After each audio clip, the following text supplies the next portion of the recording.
Hey there, Rain Johnson here, and talking about the top concern, one of the top concerns from the survey that I had sent out, which is contraindications.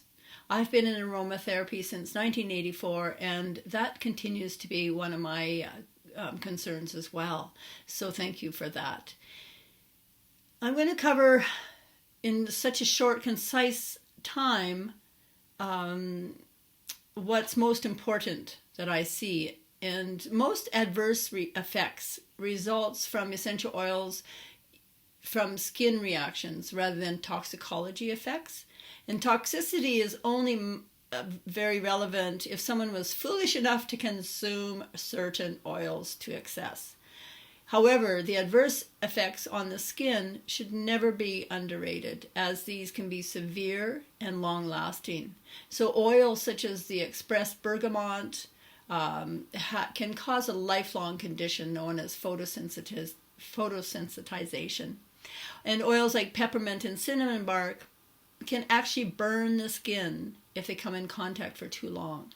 So the lesson is to ensure you acquire sound information before using essential oils and never be tempted to use them without advice or without the information.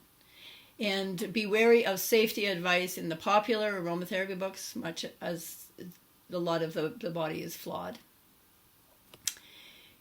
With the essential oils, first of all, there's always the important pieces to keep the oils in dark bottles, cool, dry place, and especially citrus. You want to keep them in a good container in the refrigerator, as well as the hydrosols. And that's going to prevent them from going off so quickly. Essential oils are highly volatile, except for the lower note, heavier oils like myrrh. They don't need to be refrigerated.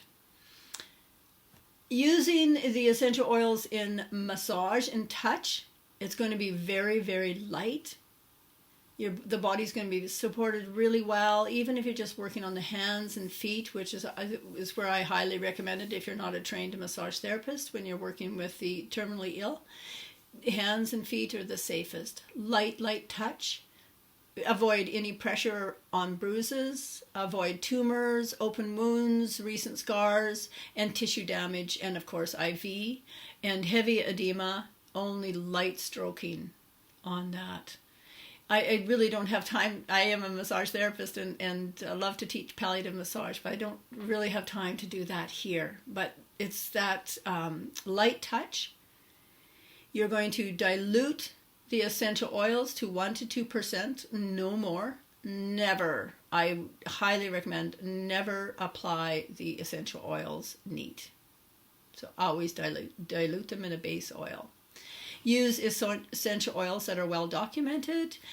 Even ask for if the supplier has the gas chromatography and the mass spectrometry details on the essential oils, and ensure that all the essential oils that you use are high quality and not adulterated.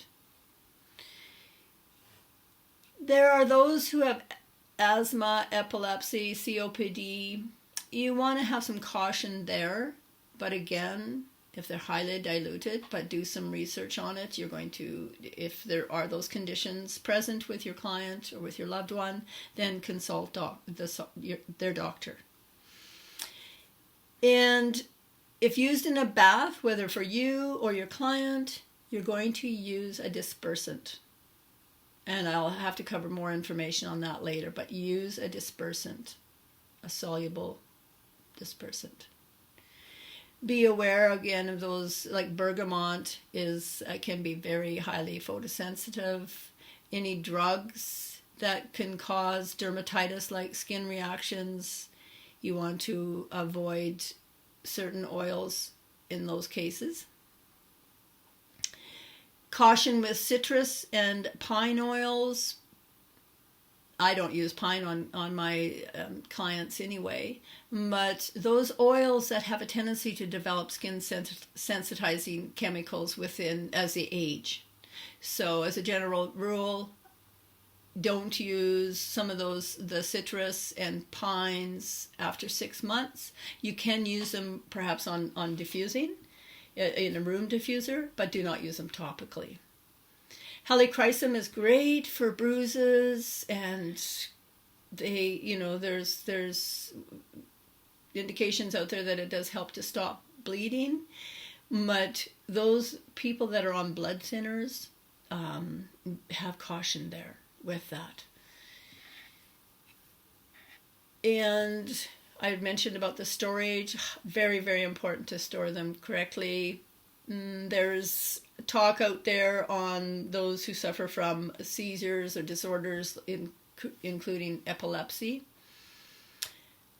Look up, there's some great resources. Like Tisserand has a great resource on their website about some of this information. So do more research.